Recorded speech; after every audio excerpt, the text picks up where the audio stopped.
مسلمہ کو ایک پلیٹ فارم پر متحد کرنے کا قرآنی نسخہ کیا ہے؟ اور سوال کا اجازت دیں تو میں دوسرا حصہ بھی پڑھ دوں تاکہ بات آسان ہو جائے۔ تمام تر فروعی اور فقہی مسالک کو متحد کیسے کیا جا سکتا ہے؟ یہ سوال ہے۔ ہر کلمہ گو کی یہ خواہش اور بڑی نیک خواہش ہے کہ مسلمانوں میں اختلاف جو ہیں یہ کسی طرح ختم ہو جائے اور یہ ایک وحدت میں منسلک ہو جائیں، مگر اس کے لیے جو حل تجویز کیے جاتے ہیں نا وہ ایسے ہیں کہ اس سے یہ خواب شرمندہ تعبیر نہیں ہو سکتی۔ ہر آدمی کہتا ہے قرآن و سنت پر اکٹھے ہو جاؤ، اس میں کس کو اختلاف ہے؟ سارے گروہ پہلے ہی مانتے ہیں کہ ہم قرآن و سنت پر۔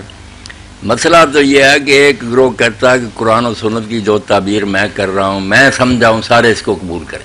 اب اللہ کے رسول علیہ السلام ہوتے صاف آپ کہہ دیتے تو سارے لوگ مان جاتے۔ اب سنت ہم تک پہنچنے میں جو وسائل ہیں جو ذریعے ہیں ان میں اختلاف ہے۔ کچھ حدیث کی کتابوں سے معلوم کرتے ہیں، وہ پھر دیکھتے ہیں راوی کس کے قوی ہیں، دوسرے جو ہیں وہ دیکھتے ہیں کہ راوی یار چھوڑو تعامل کیا رہا، لوگ کیا کرتے رہے ان کتابوں سے، پہلے کیا ہوتا تھا مکہ میں مدینہ میں یا دوسرے اسلامی شہروں میں۔ تو سنت کو معلوم کرنے کے ذرائع مختلف ہو گئے۔ امام مالک کے روایتوں کی بجائے زیادہ دیکھتے ہیں کہ مدینہ کی مسجد میں کیا ہو رہا، کہ صحابہ اور تابعین کی اولادیں ہیں، مدینہ بھول گیا سنت کو، اس لیے وہ کوئی روایت اگر ملتی ہے نا خلاف مدینہ کے عمل کے تو وہ کہہ دیتے ہیں کہ یہ جنازے میں سورہ فاتحہ پڑھنا یا دوسری چیزیں، یہ روایت ضرور مجھے بھی معلوم ہے مگر مدینہ میں کوئی صاحب علم ایسا نہیں کرتا، روز جنازے ہوتے ہیں، کون فاتحہ پڑھتا ہے؟ اس لیے سنت کو معلوم کرنے میں لوگوں کا نا جو طریقہ ہے کہ سنت کیا ہے کیا نہیں اختلاف ہو گیا، رسول اللہ موجود نہیں ہے تو جو علم لوگوں کو پہنچا اس میں یہ بھی ہے کہ کسی کو روایت نہیں پہنچی، کسی کو تسلی نہیں ہوئی کہ یہ صحیح ہے نہیں۔ تو اب اگر کوئی شخص چاہے نا کہ میں رسول اللہ کی حیثیت اختیار کر لوں اور جو کہہ دوں ساری امت مانے، یہ نہیں ہوگا۔ اگر ایسا اتحاد چاہتے ہیں نا تو پھر اس خواب کو بھول جائیں، یہ کبھی شرمندہ تعبیر نہیں ہوگا۔ ماننا پڑے گا کہ لوگ جو ہے نا جب وہ قرآن کو اور سنت رسول کو اصل دین مانتے ہیں اور اس میں جو کچھ انہیں ملا اس میں سمجھتے یہ سنت زیادہ معتبر طریقہ سے مجھے معلوم ہوئی ہے یا حدیث کا یہ مفہوم ٹھیک ہے، اس کو بھی جینے دیں، وہ بھی دوسروں کے بارے میں توسع اختیار کرے کہ دوسرے بھی اللہ رسول کا منشا سمجھ کر اس پر لگے ہوئے ہیں، تو محبت کریں، ایک دوسرے سے پیار کریں۔ ایک جڑ ہے ان کی، اوپر شاخیں جو ہے کوئی مشرق کی طرف چلی گئی کوئی مغربی، ایک قدرتی بات ہے، درخت کا پھیلاؤ ہوتا۔ تو یہ دین جب پہنچا لوگوں کو مختلف ذرائع سے اور سب نے اپنی جگہ سمجھا کہ یہ سنت رسول ہے تو اس پر رہنا چاہیے۔ البتہ یہ لوگ جو غلو کرتے ہیں کسی ایک امام کی پیروی کر کے کہتے ہیں دوسرے سب باطل پر ہیں، یہ فساد کی جڑ ہے، یہ نہیں ہونا چاہیے۔ جب وہ خود اپنی کتابوں میں پڑھتے پڑھاتے ہیں کہ ہمارے خیال میں ہمارا مسلک درست ہے مگر ہو سکتا ہے یہ غلط ہو، دوسروں کا صحیح ہو، تو جن مسائل کی حیثیت یہ ہے کہ امکان ہے کہ آپ کے امام کی بات غلط اور دوسرے کی صحیح ہو، اس میں لڑنے جھگڑنے کا کیا فائدہ؟ آپ جس کو صحیح سمجھیں مانیں مگر دوسروں کے لیے یہ بے گنجائش نکالیں کہ جس کو وہ سنت سمجھ بیٹھے ہیں اس پر عمل کریں۔ البتہ آپ بدعات پر کہہ سکتے ہیں کہ شرک اور بدعت کی باتیں تو یہ دین نہیں، نہ یار کسی امام اور صحابی نے کہی ہیں،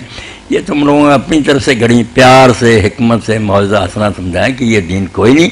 ان کو چھوڑیں۔ سنت میں اگر کئی شکلیں ہیں کہ اس طرح بھی کیا جا سکتا ہے، اس طرح کوئی بات نہیں، وہ دین میں آسانی کی بات۔ وضو میں جیسے اللہ کے رسول نے کبھی ایک بار وضو دھویا ہے، کبھی دو بار، کبھی تین بار، اب یہ آسانی ہوگی کہ کبھی کسی کا جی چاہے ایک بار دھو لے کبھی 2 بار، تو لڑائی اور فساد ختم صرف اس طرح ہو سکتا ہے کہ سارے لوگ یہ حسن ظن پیدا کریں کہ کوئی سنت کا منکر نہیں،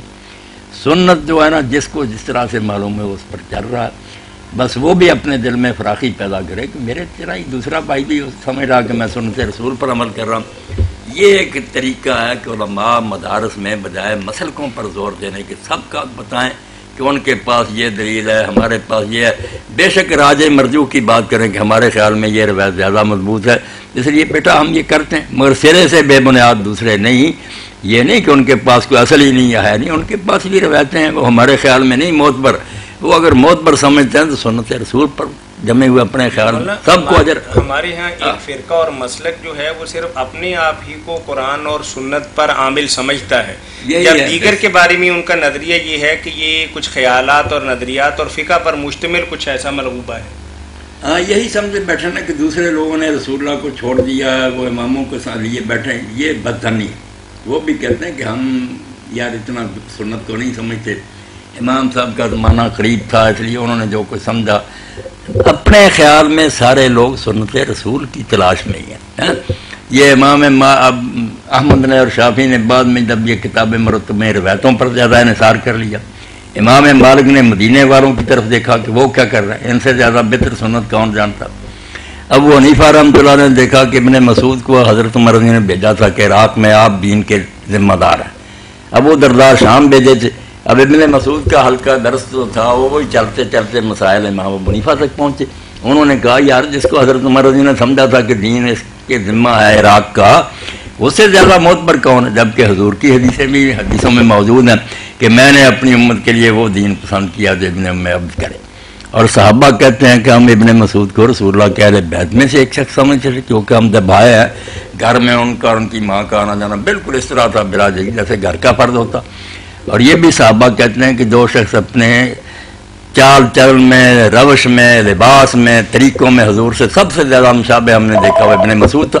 تو مقصد میرے بات کرنے کا یہ ہے کہ سب نے اپنی اپنی جگہ اطمینان کیا کہ سنت کو معلوم کرنے کے یہ ذریعہ زیادہ معتبر ہے۔ اب اس میں کوئی شخص کہہ سکتا کہ ان کی بجائے دوسرا طریقہ مگر یہ نہ کہے کہ لوگ سنت سے پھرے ہوئے ہیں، سنت کے منکر ہیں،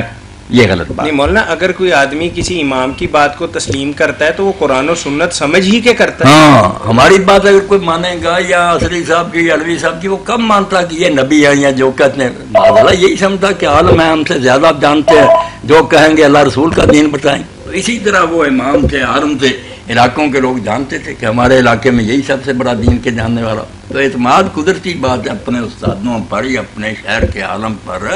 اپنی مسجد کے عالم پر زیادہ لوگ بھروسہ کریں، اس کو جانتے جو ہوتے ہیں جی ٹھیک۔ مگر اس کو بڑھا دینا کہ دوسرے گمراہ ہیں یہ غلط ہے۔ دوسروں کو بھی کہیں کہ وہ بھی اگر وہ سمجھتے ہیں، علم والے لوگ کریں کہ وہ تحقیق کریں، سب کا پڑھ کر درمیان کی راہ تلاش کریں بجائے فساد نہ۔ جی ٹھیک ہے جی مولانا۔